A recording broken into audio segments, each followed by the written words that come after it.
வணக்கம் வணக்கம் வணக்கம். இப்போ நம்ம டிராகன் படத்தோட ஷார்ட் ஸ்டோரி தான் பார்க்க போறோம். இந்த படத்தோட கதை என்னன்னா, காலேஜ்ல அராஜகம் பண்ற ஒரு ஸ்டூடெண்ட். அவருக்கு 48 அரியர். வாழ்க்கையில சக்சஸ் ஆகல அப்படிங்கிறதுனால அவங்க லவர் விட்டுட்டு போயிடுறாங்க. ஸோ வாழ்க்கையில சீக்கிரமா சக்சஸ் ஆகணும்னு சொல்லிட்டு ஒரு முடிவு எடுக்கிறாரு.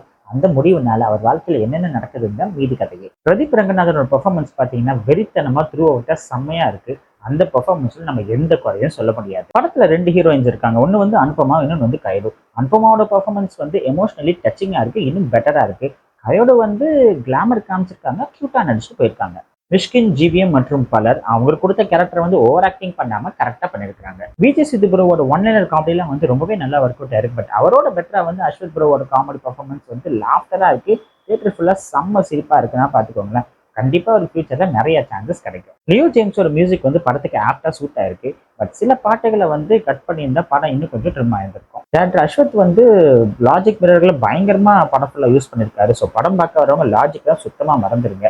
ஃபர்ஸ்ட் ஹாஃப் கொஞ்சம் ஓகேவா தான் இருந்துச்சு, லைட்டா லேக் அடிச்ச மாதிரி ஒரு ஃபீலிங் இருந்துச்சு. பட் செகண்ட் ஹாஃப் பெட்டரா இருந்துச்சு. லாஸ்ட் 1 hour கொஞ்சம் என்டர்டைனிங்காகவே அமைச்சிருக்கு. இந்த படத்துல முக்கியமா என்ன சொல்ல வராங்கன்னா ஃபேக் சர்டிஃபிகேஷன் வச்சு வேலை தேடுறது, அப்புறம் எக்ஸாம் பேப்பரை சேஸ் பண்ணி பாஸ் பண்றது, இப்படிப்பட்ட ஒரு முக்கியமான கருத்துக்களை இந்த படத்துல காமிச்சதுக்கு கண்டிப்பா வாழ்த்துக்கள் நம்ம தெரிவிச்சே ஆகணும். பட் அதை விட நிறைய கெட்ட கருத்துக்களும் படத்துல சொல்றாங்க. ஸோ மக்களே நல்லதை எடுத்துக்கோங்க, கெட்டதை மறந்துடுங்க. படத்தோட கிளைமேக்ஸை கொஞ்சம் ட்ராக் பண்ணி எடுத்துட்டு போன மாதிரி தெரிஞ்சு. ஏன்னா ஒரு எமோஷன் சீன்ஸை அதுல திணிக்கணும். நல்ல கருத்தை சொல்லணும்னா எமோஷன்ல தான் சொல்ல முடியும் அப்படிங்கிறதுக்காக ரொம்பவே ட்ராக் பண்ண மாதிரி கண்டிப்பா ஒரு ஃபீலிங் இருக்கதா செஞ்சு. இது யாருக்கான படம் அப்படின்னு பாத்தீங்கன்னா, ஜோக் அப்படின்னு சொன்னாலே எவ்வளோ சாம காமெடிப்பா அப்படின்னு நினைக்கிறவங்களுக்கு இது ஒரு மிகப்பெரிய பிளாக் பஸ்டர் மெகா ஹிட் படமா அமையும்.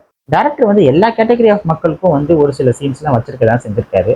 நார்மல் அண்ட் ஃபேமிலி ஆடியன்ஸ்க்கு இது ஒரு கண்டிப்பா ஒரு ஒன் டைம் வாட்சபிள் மூவியே அமையும். மொத்தத்துல இந்த டிராகன்ல லாஜிக்கலா இந்த விஷயங்கள் டிராகாவும், நல்ல கருத்துக்கள் கன்னாவும் இருக்கு. அன்பு இந்த நல்லா படிச்சா நல்ல பையனா இருந்தா பொண்ணுங்களுக்கெல்லாம் பிடிக்கும்னு சொன்னாங்கல்ல, அதெல்லாம் பச்சை பொய் இல்லை.